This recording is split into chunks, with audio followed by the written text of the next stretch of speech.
Well, I was working here as a part-time administrative support. It was basically for a virtual careers fair that was coming up in November 2009. So my work involved doing research on various companies in India who might be interested to recruit graduates from the University of Sheffield.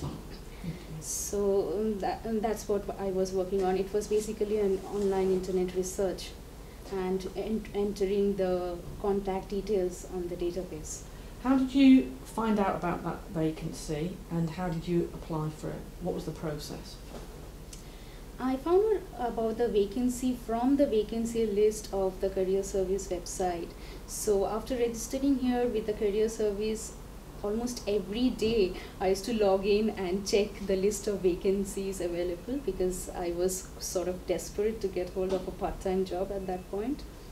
And whatever vacancies are listed on their website, the relevant details are also provided, like for example the hourly wage rate, when do you apply, how to apply, and the working hours, etc.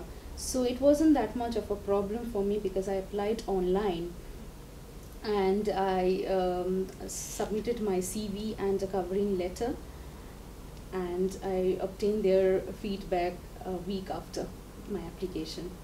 Okay. Did you use Jobshop? Yes, I did. The job shop is located within the Students' Union and it's open almost all weekends during the term time. And that's particularly very useful area because students can just drop by and can see the available vacancies and the list of part-time jobs available in and around Sheffield. And there are computers available within the job shops. You can just log in if you're registered with the career service and you can start applying online from there itself. And there are also staffs available within the job shop, so if you have any query, just ask them. They're always very helpful and eager to help you out with applications or anything else you might need to ask about. You've had various part-time jobs whilst you've been here. You talked about the first one, but I think you then got other jobs, didn't you? Yeah. So can you tell us about those? Yeah. So I have done quite a few part-time jobs here in Sheffield as a student. Mm-hmm. So my first job was that of a part-time administrative support with the career service. After that, I had worked with the Sheffield City Council and the Sheffield City Cathedral for a charity event. Mm-hmm. And thereafter I was working as a voluntary crew member with the Technical Services Committee of the Students' Union. And then I have also worked as a manual note taker with the university's disability support service. Mm-hmm. And I have also worked as a volunteer for Sheffield City Council, the sports championship they organized in the month of March, and that lasted for about a month. So I worked there as a student volunteer. And now I am working as an international office ambassador at the university's international office. Right. So you've done a mixture of paid work and voluntary work. Yes, right. Do you think graduate employers really look for that? Well, yes, I think so, because during the whole recruitment process, there will be a lot of times when they will ask you.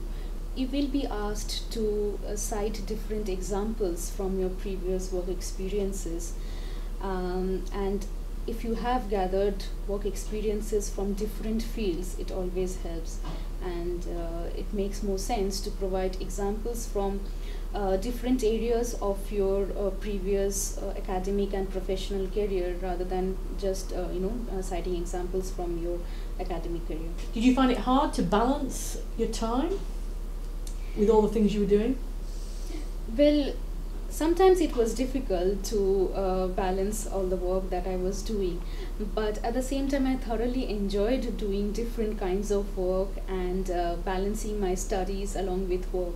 So after a certain point, it became almost like a routine activity for me, and it wasn't much of a concern thereafter. I was also working for the Skills for Work certificate, and I was awarded the Skills for Work certificate from the Career Service. after providing concrete evidences of the different transferable skills that I had gathered from various part-time and voluntary work. Okay, so what do you have to do to get the Skills for Work certificate? Well, the Skills for Work certificate is a program offered by the Career Service.